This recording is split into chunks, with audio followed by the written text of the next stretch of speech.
Sana BBM, no, kung hindi ka man mawala sa Malacanang, ako'y nananalangin na sana sa mundo ka na lang mawala ka sa mundo. Yan ang gusto ko, mawala ka sa mundo. Hindi ito pagbabanta dahil wala akong kakayahang gumawa ng kasamaan. Ang layo ko nga, nasa bundok ako. Hindi ko yan gagawin. Ano man ang kakayahan kong pumangga sa kanya. Ang daming bodyguard yan. Hindi yan. Layo, tsaka ang layo ko, nasa bundok ako. Ang akin lang ay panalangin na sana kung hindi man yan magbaba si BBM, sana mawala na lang siya sa mundo para mawala na ang nagpapahirap sa Pilipinas, dahil siya lang naman ang nagpapahirap sa Pilipinas. Sa totoo lang, siya ang dahilan ng mga lahat ng mga nangyayaring kabalbalan ngayon. Oo, dito pagpupunta wala akong gagawin sa kanya. Ano man ang kakayahan ko, isang hamak na uhugin lang ako, sabi ninyo, mga buang kayo. Kaya sana yung akin lang, nangarap lang ako ba na nalalangin ako sa pagtulog ko gabi-gabi na sana kung pakapalan na lang talaga yung kay BBM ngayon, hindi yan bababa. Kaya dinaan ko na lang sa panalangin. Nanalangin ako talaga na sana mawala na siya sa mundo. Dahil sobrang hirap na ng Pilipinas ngayon. Ang dami ng problema ng Pilipinas mula nung naupo si BBM. Kaya sana yung mga taong nagsusuporta sa kanya, magising na kayo. Ano man ang ipinaglalaban nyo kay Marcos, wala naman niyang ginagawang tama sa Pilipinas.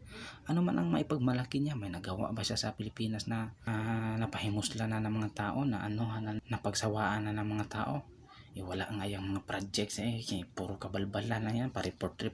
Puro lang yan papugi si Marcos. Sa kasaysayan, si Marcos lang ang pinaka-inutil na naging presidente ng Pilipinas. Tapos ngayon sasabihin nyo na naman paninira. Side ko to, yung yung pandaramdam ko, yung pinalalabas ko, freedom of speech ko to. Akin tong pananaw sa kanya, yung nakikita ko kung yung performance niya, kaya sinasabi ko lang dito. Kaya huwag kayong magalit sa akin kasi naglabas lang ako ng sama ng loob ko sa kanya. Ikaw may karapatan ka rin maglabas ng sama ng loob mo. Ikaw nga kayo nga mga supporters ni BBM, kung ano-ano nga yung pinagagawa ninyo kay BP Sara na paninira. Wala naman kami sinasabi sa inyo na mga kung ano-ano. Hinayaan lang namin kayo dahil alam namin na may nararamdaman kayo. Magkaiba kasi tayo ng pananaw sa buhay.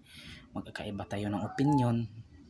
Yung opinion mo ay yung magsuporta ka ng isang bangag na kawatan.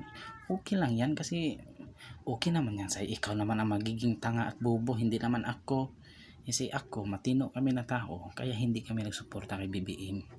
Ang mga matitino na tao nagsusuporta sa tamang tao, at ang mga Duterte yun ang mga tamang tao na matitino na hindi gumagawa ng katiwalian sa gobyerno. Kaya sana lang naman yung akin, sana lang dinggin ng panalangin ko kay Papag Jesus ba na mawala na kunin niya na si Marcos.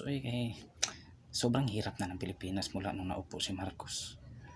Kasi wala kaming magawa na paraan para mapatalsik si Marcos.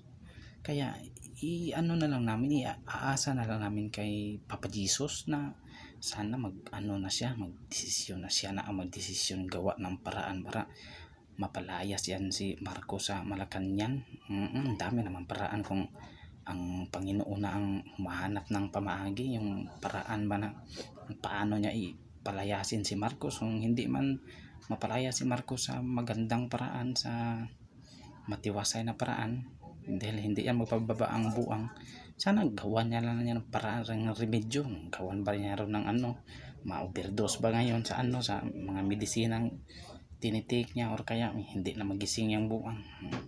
May kaso ba yung ganyan? Panalangin mo lang yung akin. Walang kaso yan, hindi yan, walang batas na nagsasabing pag nalalangin ka pwede kang kasuhan. May batas pa dyan. Mga bobo naman kayo mga supporters, BBM, may mga buang.